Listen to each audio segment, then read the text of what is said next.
ನಿಮ್ಮ ಕೂದಲು ಕೂಡ ತುಂಬಾ ಜಾಸ್ತಿ ಪ್ರಮಾಣದಲ್ಲಿ ವೈಟ್ ಆಗ್ತಿದೆಯಾ ಸ್ನೇಹಿತರೆ? ಹಾಗೂ ನೀವು ಕೂಡ ಈ ಒಂದು ಬೆಲ್ಲದಿಂದ ಮ್ಯಾಜಿಕಲ್ ಆಗಿ ನಿಮ್ಮ ಕೂದಲನ್ನು ಕಪ್ಪು ಬಣ್ಣಕ್ಕೆ ತರ್ಕೊಳ್ಬೋದು ಸ್ನೇಹಿತರೆ. ಹಾಗಾದರೆ ಲೇಟ್ ಮಾಡದೆ ಈ ಒಂದು ಬೆಲ್ಲದಿಂದ ನಾವು ನ್ಯಾಚುರಲ್ ಆಗಿ ನಮ್ಮ ಕೂದಲನ್ನು ಯಾವ ರೀತಿ ಕಪ್ಪು ಬಣ್ಣಕ್ಕೆ ಮಾಡ್ಬೋದು ಅಂತ ಇವತ್ತು ತಿಳಿಸ್ಕೊಡ್ತೇನೆ, ಬನ್ನಿ ಸ್ನೇಹಿತರೆ.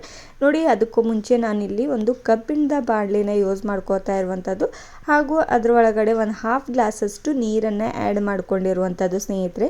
ನೋಡಿ, ನಿಮ್ಗೆ ಜಾಸ್ತಿ ಪ್ರಮಾಣದಲ್ಲಿ ವೈಟ್ ಹೇರ್ ಸಮಸ್ಯೆ ಇದ್ದರೆ 1 ಗ್ಲಾಸಷ್ಟು ನೀರನ್ನೇ ಆ್ಯಡ್ ಮಾಡ್ಕೊಳ್ಬೋದು. ಇವಾಗ ನಾನು ಬೆಲ್ಲನ ನೋಡಿ ಚೆನ್ನಾಗಿ ಕುಟ್ಕೊಂಡಿರುವಂಥದ್ದು, ಈ ರೀತಿ ಕುಟ್ಕೊಂಡಿರುವಂಥ ಬೆಲ್ಲನ ಇವಾಗ ನೀರು ಒಳಗಡೆ ಆ್ಯಡ್ ಮಾಡ್ಕೊಳ್ತಾ ಇರುವಂಥದ್ದು ಸ್ನೇಹಿತರೆ. ಆ್ಯಡ್ ಮಾಡ್ಕೊಂಡಿದ ತಕ್ಷಣ ನೆಕ್ಸ್ಟ್ ಇಂಗ್ರೀಡಿಯೆಂಟ್ಸ್ ನಾನು ಇದರೊಳಗಡೆ ಕಲ್ವಂಜಿ ಸೀಡ್ಸ್ನ ಆ್ಯಡ್ ಮಾಡ್ಕೊಳ್ತಾ ಇರುವಂಥದ್ದು, ಅಂದರೆ ಕಪ್ಪು ಜೀರಿಗೆ ಅಥವಾ ನೀವು ಬ್ಲ್ಯಾಕ್ ಶೀಡ್ಸ್ ಕೂಡ ಅನ್ಬೋದು ಸ್ನೇಹಿತರೆ. ನೆಕ್ಸ್ಟ್ ಬಂದುಬಿಟ್ಟು ನಾನು ಇದ್ರ ಒಳಗಡೆ 1 ಸ್ಪೂನಷ್ಟು ಮೆಂತ್ಯ ಕಾಳನ್ನು ಆ್ಯಡ್ ಮಾಡ್ಕೋತಾ ಇರುವಂಥದ್ದು. ನೋಡಿ, ಈ ಎರಡು ಕೂಡ ಇಂಗ್ರೀಡಿಯೆಂಟ್ಸ್ ಕೂಡ ನಮ್ಮ ಹೇರ್ ಗ್ರೋತ್ಗೆ ತುಂಬಾ ಒಳ್ಳೆ ಚೆನ್ನಾಗಿ ರಿಸಲ್ಟ್ ಸಿಗ್ತಾ ಹೋಗುತ್ತೆ, ಹಾಗೂ ಇದರಿಂದ ನಮ್ಮ ಕೂದಲು ಕೂಡ ಸ್ಟ್ರಾಂಗ್ ಆಗಿ ಬೆಳೀತಾ ಹೋಗುತ್ತೆ, ಹಾಗೂ ಕಪ್ಪು ಬಣ್ಣಕ್ಕೆ ತರೋ ಹಾಗೆ ಮಾಡುತ್ತೆ ಸ್ನೇಹಿತರೆ ಈ ಒಂದು ನ್ಯಾಚುರಲ್ ಆಗಿರುವಂಥ ರೆಮಿಡಿ. ಇವಾಗ ನೋಡಿ, ನೆಕ್ಸ್ಟ್ ಬಂದುಬಿಟ್ಟು ನಾನು ಇದ್ರ ಒಳಗಡೆ ಟೀ ಪೌಡರ್ನ ಆ್ಯಡ್ ಮಾಡ್ಕೋತಾ ಇರುವಂಥದ್ದು 1 ಸ್ಪೂನಷ್ಟು.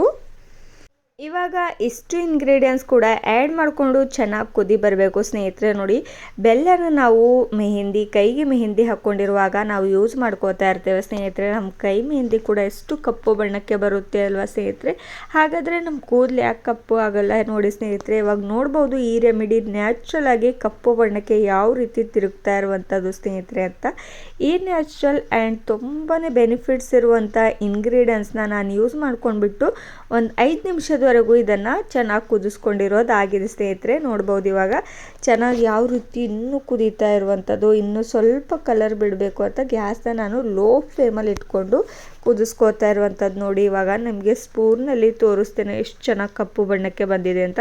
ಕಬ್ಬಿಣದ ಬಾಣಲಿ ಇರೋದ್ರಿಂದ ನಿಮಗೆ ತಿಳಿಯೋದಿಲ್ಲ, ಅದಕ್ಕೋಸ್ಕರ ಈ ರೀತಿ ನಾನು ಸ್ಪೂನಲ್ಲಿ ತೋರಿಸ್ತಾ ಇರುವಂಥದ್ದು. ಇವಾಗ ನಾನು ಗ್ಯಾಸ್ನ ಆಫ್ ಮಾಡಿಕೊಂಡು ಒಂದು 2 ಮಿನಿಟ್ಸ್ವರೆಗೂ ಇದನ್ನು ಹಾಗೆ ತಣ್ಣಗಾಗಲು ಬಿಟ್ಟಿದೆ ಸ್ನೇಹಿತರೆ. ಇವಾಗ ನೋಡ್ಬೋದು ನೀವು ಚೆನ್ನಾಗಿ ನಾನು ಈ ರೀತಿ ಫಿಲ್ಟರ್ ಮಾಡ್ಕೋತಾ ಇರುವಂಥದ್ದು. ಒಂದು ಬೌಲ್ ಒಳಗಡೆ ಅಷ್ಟು ನೀರನ್ನು ಚೆನ್ನಾಗಿ ಫಿಲ್ಟರ್ ಮಾಡ್ಕೊಂಡ್ಬಿಡಿ. ನೋಡಿ ಎಷ್ಟು ಕಪ್ಪು ಬಣ್ಣಕ್ಕೆ ಬಂದಿರುವಂಥದ್ದು ಅಂತ.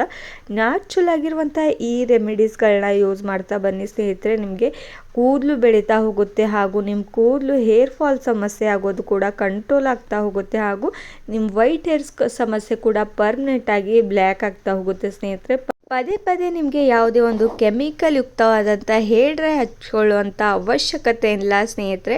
ಅಷ್ಟು ನ್ಯಾಚುರಲ್ ಆಗಿರುವಂಥ ರೆಮಿಡಿ ಇದು. ನೋಡಿ ಯಾವ ರೀತಿ ನಾವು ಕೆಮಿಕಲ್ ಯುಕ್ತವಾದಂಥ ಹೇರ್ ಡ್ರೈನ ತುಂಬಾ ಜಾಸ್ತಿ ಪ್ರಮಾಣದಲ್ಲಿ ಯೂಸ್ ಮಾಡ್ತಾ ಬಂದು ನಮ್ಮ ಕೂದಲನ್ನು ಇನ್ನೂ ಜಾಸ್ತಿ ಪ್ರಮಾಣದಲ್ಲಿ ಸೈಡ್ ಎಫೆಕ್ಟ್ಗೆ ಒಳಗಾಗೋ ಹಾಗೆ ಮಾಡ್ತೇವೆ ಸ್ನೇಹಿತರೆ. ನಮ್ಮ ಸ್ಕ್ಯಾಲ್ಪ್ಗೆ ಇನ್ನೂ ತುಂಬಾ ಡ್ಯಾಮೇಜ್ ಆಗ್ತಾ ಹೋಗುತ್ತೆ, ಹಾಗೂ ನಮ್ಮ ಸ್ಕ್ಯಾಲ್ಪಲ್ಲಿ ಗುಳ್ಳೆಗಳು ಬರ್ತಾ ಹೋಗುತ್ತೆ ನೋಡಿ ಸ್ನೇಹಿತರೆ. ಅದಕ್ಕೋಸ್ಕರ ಕೆಮಿಕಲ್ ಯುಕ್ತವಾದಂಥ ಹೇರ್ ಡ್ರೈ ಸ್ವಲ್ಪ ಕಡಿಮೆ ಮಾಡಿಬಿಟ್ಟು ಈ ರೀತಿ ನ್ಯಾಚುರಲ್ ಆಗಿರುವಂಥ ಹೇರ್ ಡ್ರೈಗಳನ್ನ ಬಳಸ್ತಾ ಬನ್ನಿ ಸ್ನೇಹಿತರೆ. ನೋಡಿ, ಇವಾಗ ಒಂದು ಬೌಲಲ್ಲಿ ನಾನು ಇದನ್ನು ಶೋಧಿಸ್ಕೊಂಡಿರೋದಾಗಿದೆ. ಇದರೊಳಗಡೆ ನಾನು ಅರ್ಧದಷ್ಟು ನಿಂಬೆಹಣ್ಣಿನ ಜ್ಯೂಸ್ನ ಇದರೊಳಗಡೆ ಆ್ಯಡ್ ಮಾಡ್ಕೋತಾ ಇರುವಂಥದ್ದು. ನೋಡಿ, ನಿಂಬೆಹಣ್ಣಿನ ಜ್ಯೂಸ್ ಯಾಕೆ ಆ್ಯಡ್ ಮಾಡ್ಕೋತಾ ಇರುವಂಥದ್ದು ಅಂದರೆ ನಮ್ಮ ಸ್ಕ್ಯಾಲ್ಪ್ ರಿಲೇಟೆಡ್ ಯಾವುದೇ ಒಂದು ಪ್ರಾಬ್ಲಮ್ ಇದ್ದರೂ ಕೂಡ ಕಡಿಮೆ ಮಾಡೋದಕ್ಕೆ ಹೆಲ್ಪ್ ಮಾಡುತ್ತೆ, ಹಾಗೂ ಜಾಸ್ತಿ ಪ್ರಮಾಣದಲ್ಲಿ ಯಾರಿಗೆಲ್ಲ ಡ್ಯಾಂಡ್ರಫ್ ಸಮಸ್ಯೆನೇ ಹೋಗ್ತಾ ಇಲ್ಲ, ಏನೇ ಯೂಸ್ ಮಾಡಿದ್ರೂ ಡ್ಯಾಂಡ್ರಫ್ ಕಡಿಮೆ ಆಗ್ತಾ ಇಲ್ಲ ಅಂದರೆ ನಿಂಬೆಹಣ್ಣನ್ನು ಯೂಸ್ ಮಾಡ್ಕೊಳ್ಬೋದು ಸ್ನೇಹಿತರೆ. ಯಾವುದೇ ಒಂದು ಸೈಡ್ ಎಫೆಕ್ಟ್ ಆಗೋದಿಲ್ಲ, ಹಾಗೂ ನ್ಯಾಚುರಲ್ ಆಗಿರುವಂಥ ಕಲರ್ ಕೊಡುತ್ತೆ ನಿಮ್ಮ ಹೇರ್ಸ್ಗೆ.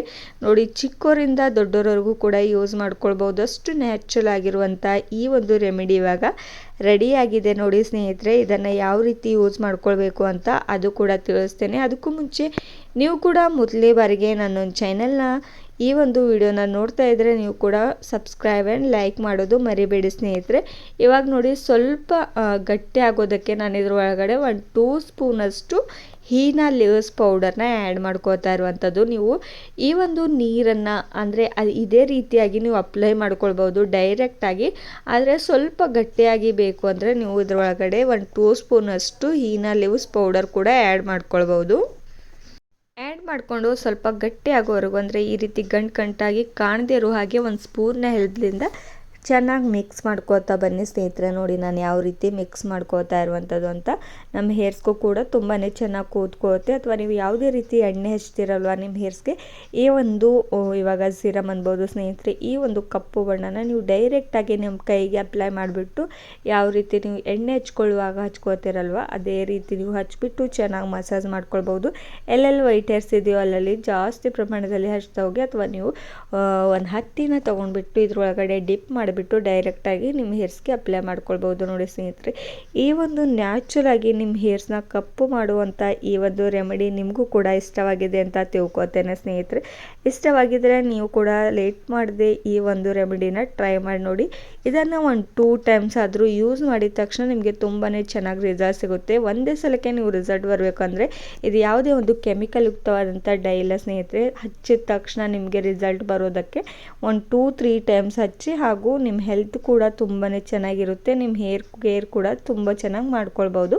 ಹಾಗೂ ಈ ಒಂದು ಡೈನ ಹಚ್ಚಿದ ತಕ್ಷಣ ನೀವು ತಲೆ ಸ್ನಾನ ಯಾವ ರೀತಿ ಮಾಡಬೇಕು ಅಂತ ಅದು ಕೂಡ ಹೇಳ್ತೇನೆ ಸ್ನೇಹಿತರೆ. ನೋಡಿ ಇವಾಗ ನಾನು ಈ ರೀತಿ ಅಪ್ಲೈ ಮಾಡ್ಕೋತಾ ಇರುವಂಥದ್ದು ಡೈರೆಕ್ಟಾಗಿ ಈ ಒಂದು ಬ್ರಷ್ನಿಂದ ನಾನು ಹಚ್ಕೋತಾ ಇರುವಂಥದ್ದು. ನೋಡಿ ವೈಟ್ ಹೇರ್ ಸಮಸ್ಯೆ ಜಾಸ್ತಿ ಈ ರೀತಿ ಒಳಗಡೆ ಇರೋದ್ರಿಂದ ಈ ರೀತಿ ಹಚ್ಕೋತಾ ಇರುವಂಥದ್ದು. ಹಚ್ಚಿದ ತಕ್ಷಣ ಒಂದು ಹಾಫ್ ಆನ್ ಅವರ್ ಆದ ತಕ್ಷಣ ನೀವು ತಲೆ ಸ್ನಾನನ ಮಾಡ್ಕೊಳ್ಬೋದು ಈಸಿಯಾಗಿ ಶಾಂಪು ಹಾಕಿ ಸ್ನೇಹಿತರೆ. Thank you for watching. ಮತ್ತೊಂದು ವಿಡಿಯೋದಲ್ಲಿ ಮತ್ತೆ ಸಿಗೋಣ. Take care.